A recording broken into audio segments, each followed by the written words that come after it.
Gulf മേഖലയിൽ റദ്ദാക്കിയ CBSE 10ാം class പരീക്ഷകൾക്ക് പകരം പുതിയ മൂല്യനിർണ്ണയ പദ്ധതി പ്രഖ്യാപിച്ചു.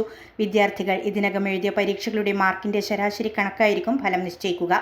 എഴുതിയ പരീക്ഷകളുടെ എണ്ണമനുസരിച്ച് 4 വിഭാഗങ്ങളിലായാണ് മാർക്ക് നൽകുന്നത്. ഒമാൻ, ബഹ്റൈൻ, സൗദി, UAE ഉൾപ്പെടെയുള്ള രാജ്യങ്ങളിലെ വിദ്യാർത്ഥികളുടെ ഉപരിപഠനം തടസ്സപ്പെടാതിരിക്കാനാണ് കേന്ദ്ര സർക്കാരിന്റെ ഈ അടിയന്തര നടപടി. കുവൈറ്റിലെ മിന അൽ അഹമ്മദി റിഫൈനറിക്ക് നേരെ ഡ്രോൺ ആക്രമണമുണ്ടായി. ആക്രമണത്തെ തുടർന്ന് റിഫൈനറിയിലെ ഒരു യൂണിറ്റിൽ തീപിടുത്തമുണ്ടായെങ്കിലും ആർക്കും പരിക്കേൽക്കാതെ ഉടൻ തന്നെ നിയന്ത്രണ വിധേയമാക്കാൻ സാധിച്ചുവെന്ന് കുവൈറ്റ് പെട്രോളിയം കോർപ്പറേഷൻ അറിയിച്ചു. മേഖലയിലെ ഊർജ്ജ കേന്ദ്രങ്ങൾക്ക് നേരെ ഇറാൻ ആക്രമണ ഭീഷണി നിലനിൽക്കുന്ന സാഹചര്യത്തിൽ നിരീക്ഷണം ശക്തമാക്കിയിട്ടുണ്ട്.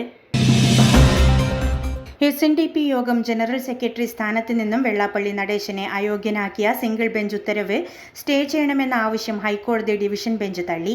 ഇതോടെ വെള്ളാപ്പള്ളി നടേശൻ, തുഷാർ വെള്ളാപ്പള്ളി എന്നിവരടങ്ങുന്ന ഡയറക്ടർ ബോർഡ് അംഗങ്ങൾക്ക് പുറത്തുതന്നെ നിൽക്കേണ്ടി വരും. കമ്പനി നിയമങ്ങൾ പാലിച്ചില്ലെന്ന കണ്ടെത്തലിനെ തുടർന്നാണ് കോടതി നടപടി.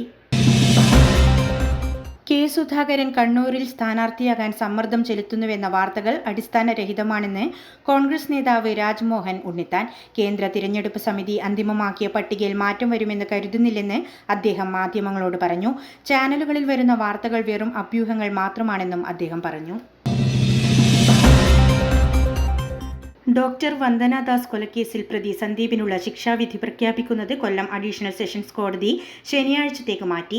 അപൂർവങ്ങളിൽ അപൂർവമായ കേസാണ് ഇത് എന്നും പ്രതിക്ക് വധശിക്ഷ നൽകണമെന്നും പ്രോസിക്യൂഷൻ കോടതിയിൽ ആവശ്യപ്പെട്ടു. എന്നാൽ കുറ്റകൃത്യം മനഃപൂർവ്വമല്ലെന്നും പ്രായമായ അമ്മയെ സംരക്ഷിക്കാൻ ശിക്ഷയിൽ ഇളവ് വേണമെന്നും സന്ദീപ് കോടതിയോട് അപേക്ഷിച്ചു.